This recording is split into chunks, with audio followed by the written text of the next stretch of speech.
He is considered one of the most cruel people of history, a man whose words a whole people led the abyss. Before the world went up in flames, it all began in his shadow. Thoughts with a hatred that is against there was a minority, the Jews. Why? How did Adolf Hitler make millions? Innocent people and want to finally destroy? Hate did not come out of nowhere. Europe has carried the seed for a long time.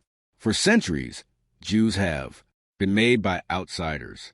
They were accused of betraying Christ. They were driven out of cities, banished from Gildan, burned their houses, and wrote to them blame for hunger, pestilence, and misfortune. Antisemitism was like an ancient poison, passed on from generation to generation. He was not a German phenomenon, but a European. But in Germany, he should find the most physical form. In the 19th century, this poison took on a new shape. With the advent of the so-called scientific racism is old, prejudices disguised with new terms. It was no longer just about religion. Talk about race. Jews are no longer considered human beings of another faith, but as a member of another, supposedly, inferior race. Pseudo-scientific theories based on incorrect measurements of skulls and skin colors determine the thinking of the time. Social Darwinism, a perverted interpretation of Darwin's theory. He said only the strongest survival. These ideas create a world in which hatred it was sold as science. In this climate, young Adolf grew up Hitler up. Vienna around 1908 was a city of art and culture, but also of hatred and incitement. There was poverty in the streets, political tensions, and an aggressive press. Hitler, a failed art student, lived in men's homes, poor and bitter. He wanted to be a great painter, but twice rejected by the art academy. He had nothing, no education, no money, no future. But he had something else. Anger. And he found people who had this anger shared. He heard speakers. They cried out about the Jewish question. He read anti-Semitic newspapers, the Jews for the economic problems made responsible. Step by step, solidified in him a worldview based on mistrust, envy, and superiority was based. When the First World War broke out in 1914, Hitler volunteered. He fought at the front and was wounded, and excellent.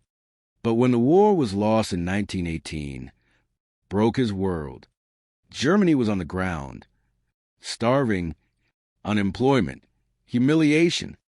The Stranders Treaty made the country responsible, forced them to pay.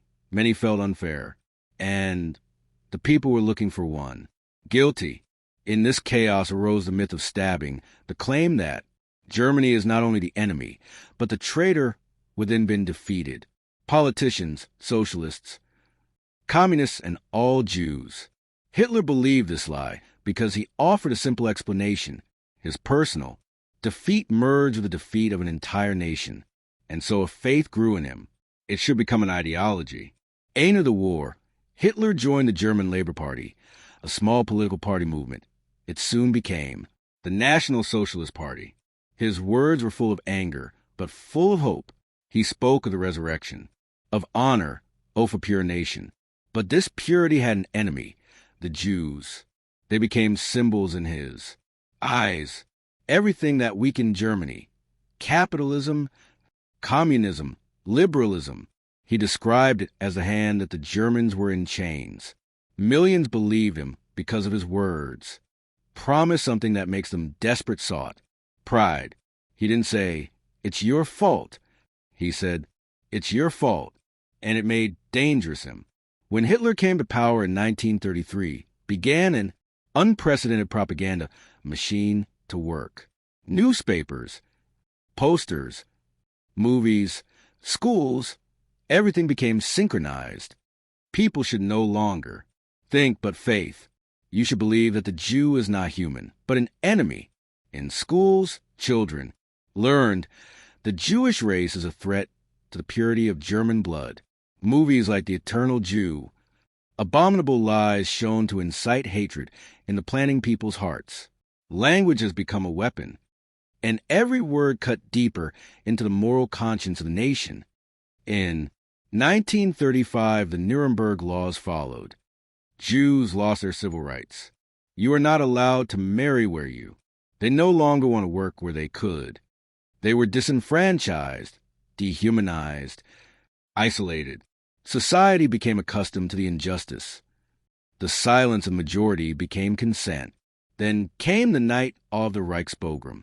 In November 1938, synagogues burned down across the country. Germany. Shop windows were smashed. Business destroyed. People arrested. It was a foretaste of what was to come should. When World War II began in 1939, Hitler finally had the stage to implement madness without limits. The occupied territories of Europe, a systematic persecution of Jews. Ghettos were built, people imprisoned, starved, deported. Between 1941 and 1945, hatred reached its peak, the Holocaust. Over 6 million Jews were murdered. Men, women, children, entire families wiped out. They died in gas chambers, by shooting, starvation, and forced labor. Killing became an industry. Machines, files, trains, everything serves a purpose of destruction. And while the smoke from the chimneys of the camp went up, Hitler believed he was creating a new world. But what he left behind was only death, shame, and ashes. His hatred not only destroyed the victims, but also the perpetrators. An entire nation lost its humanity, blinded by fear, pride, and blind obedience. When the war ended in 1945, Germany in ruins. Burned cities, families broken, lakes scarred. The world saw what hatred can lead to when it grows undisturbed. National Socialism was not sudden explosion of evil. He was the result of years of habituation. Word became laws, laws became violence, and violence to mass murder. Today, decades later, this story is more than remember. It is a warning. It never starts with guns. It starts with words, with lies, with silence. It grows in minds that stop and in hearts that cease to be too. Feel, no one is born evil. But ignorance, indifference, and fear can lead to evil nourish. Hitler's hatred was no accident. He was a mirror of what people wanted. They are capable of stopping to feel compassion.